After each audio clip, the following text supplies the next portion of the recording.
I'm here with Rosemary Stein, and she's going to tell you a little bit about New York in its heyday. Hi, I'm Roro, and I had the privilege to be part of the in crowd in the 70s and 80s. Today I'm wearing Stephen Burrows' astrometrical design in cashmere, and of course my one-arm bandit, accented by my Elsa Peretti jewelry. In fact, I had Peretti attacks. I would have to rush off to Tiffany's and buy things just because. We're listening to music from The Saint, which was the mecca of all the gay men to dance in New York, which was formerly the Fillmore East. Everything in style must be effortless. It's very important also to have a full-length mirror. One should always check before you go out, perhaps take something off. Me, I overdo, because that's who I am. As you see, I have my muff, because one's hands get cold. And protecting your hands always shows age. Style, beauty, color, grace was all given to me by Stephen Burrows and the many men that I had. How did you get involved with them, or how did you meet them? Ironically, my lover was a chiropractor, and he introduced me to Miss Harvey T-shirt girl, and I'm a dancer, and Harvey and I clicked, and he took me to every gay club in downtown New York, from the Flamingo, which was on Houston Street, to 12 West with glittering lights, danced with the YMCA, and then of course we all landed, because we were fantastic, Queens, we wound up in Studio 54. His lover, the Count, would keep the limo running, and if he went downstairs and didn't like the color, we change it, of course. Being part of that, I wasn't a fag hag. I was a sister honey, which means I couldn't be his sister or his lover, so I was his honey.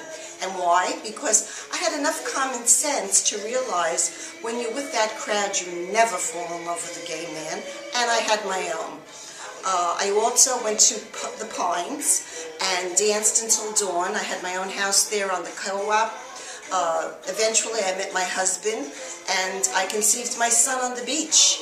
I wanted to do sort of a from here to eternity, and a Wendy. Forever. They taught me flowers. I have an orchid, as you see, because it gives you a certain sense of charm, grace, and color.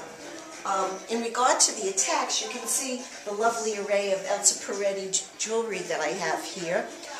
Gold, which you can also change when you wear and accent it and be a little avant-garde. See? Voila. How has your attitude and style changed with age? Because you seem like you're so full of life. It only gets better. Being of Italian heritage, I've become like a good glass of wine. Today they call it a cougar. In essence, I'm a chicken hawker, which is that young men find me attractive. Therefore, I go out with them, and it's exciting, and life is full of fun. I am eccentric, but I have been since I'm about 8 years old. It's not something that you develop.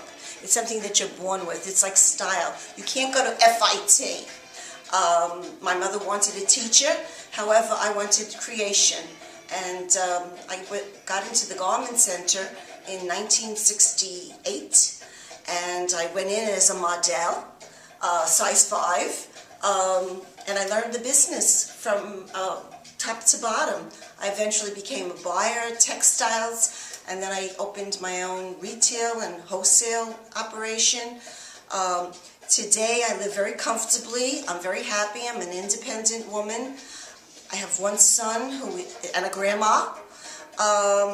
So life is beautiful, and it is not a dress rehearsal, which is the most important thing, and I think people should realize that, to cherish each moment, especially the memories, not reminisce, but with what you've learned to bring into the present.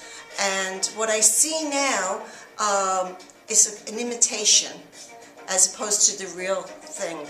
And I'm very blessed that I met people who were authentic and had given me the ability to go into oneself and bring out that je ne sais quoi that we all have. I'm looking forward perhaps to meeting someone who can spoil me a little.